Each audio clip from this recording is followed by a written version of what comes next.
Bonjour à tous, ici Margot Morin. Bienvenue sur ma chaîne dédiée à tout ce qui touche à la maison, déco, organisation, astuces pratiques. Si vous aimez créer un espace qui vous ressemble et découvrir des conseils pour embellir votre intérieur, n'oubliez pas de vous abonner. Aujourd'hui, on va explorer ensemble un nouveau sujet pour transformer votre chez vous. Prêt? C'est parti! Bonjour à tous. Dans cette vidéo, je vais vous parler des piscines miroirs et des piscines à débordement. Vous vous demandez peut-être quelles sont les différences entre ces deux types de piscines qui semblent si similaires?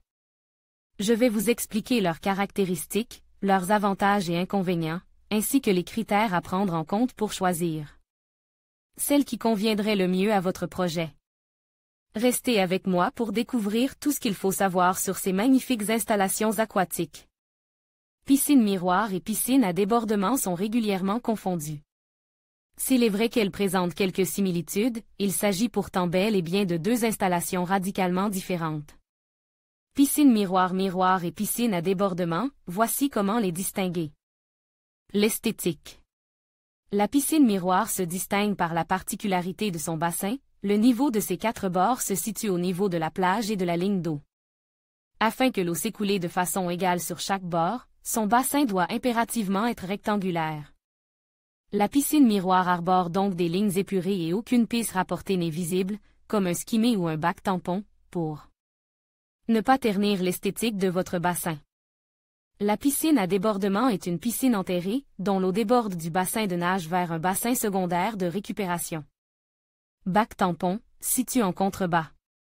C'est la solution idéale si votre terrain est en pente. Visuellement, elle ne laisse personne indifférent. Il s'agit des plus belles piscines, s'inspirant des modes de culture indonésiens en terrasse. Les bassins. Pour la piscine miroir, l'écoulement de l'eau est si discret et régulier que la surface d'eau vous semble immobile. Mais où s'écoulait-elle cette eau? Dans une goulotte périphérique, plus ou moins fine, recouverte d'une grille dissimulée sous la margelle. L'eau récoltée va alors se déverser dans un bac tampon en terre, donc invisible, avant de se retrouver dans votre système de filtration. En revanche, ces particularités techniques ne permettent pas toujours de laisser libre cours à la créativité. La piscine à débordement présente un fonctionnement très différent. L'eau, qui s'écoulait en cascade, est recueillie dans un second bassin, avant d'être filtrée et renvoyée dans la piscine. Il est à noter que ce système de second bassin présente un avantage, puisqu'il permet de récupérer l'eau de pluie. Les travaux. La piscine miroir est une piscine enterrée classique. Ce sont principalement les finitions liées à l'aménagement des rebords, qui constituent une étape véritablement technique. La piscine à débordement implique la réalisation d'un à deux bassins supplémentaires afin de recueillir l'eau qui se déversera en cascade. Son installation coûte donc plus cher.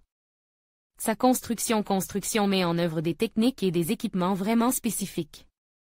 Et ces travaux peuvent faire grimper la facture. Miroir ou débordement? Ce qui est sûr, c'est que votre piscine ne ressemblera pas à celle de Monsieur Tout-le-Monde. En conclusion, bien que les piscines miroirs et les piscines à débordement partagent des caractéristiques esthétiques similaires, elles présentent des différences notables. La piscine miroir se distingue par son effet de surface plane qui crée une illusion d'infini, tandis que la piscine à débordement permet à l'eau de déborder sur un ou plusieurs côtes, offrant une vue spectaculaire.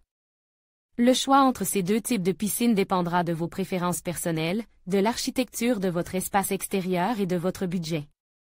Quoi qu'il en soit, chacune de ces options apportera une touche unique à votre jardin et vous permettra de profiter de moments de détente inoubliables.